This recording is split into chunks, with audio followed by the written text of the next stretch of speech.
এক দেশে একটি গ্রাম ছিল, সেখানে একটি বড় পুকুরে বাস করত একটি বিশেষ ব্যাঙ, যার নাম ছিল বগা।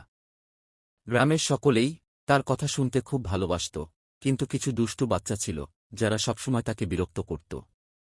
এমনকি একদিন সেই দুষ্টু বাচ্চারা বগাকে বিরক্ত করতে পুকুর থেকে তুলে আনার চেষ্টা করে। এতে বগা খুবই রেগে গেল, কিন্তু সে তাদের সাথে লড়াই না করে একটি পরিকল্পনা করল।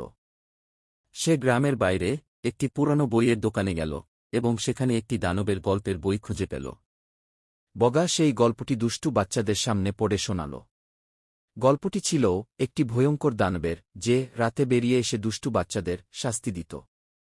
সেই দিন থেকেই দুষ্টু বাচ্চারা দানবের ভয়ে দুষ্টামি করা ছেড়ে দিল এবং বগাকে খুবই সম্মান দিতে এবং ভালোবাসতে শুরু করল। বগার এরকম অসাধারণ বুদ্ধি দেখে গ্রামের লোকেরা অনেক অবাক হয়ে যায়।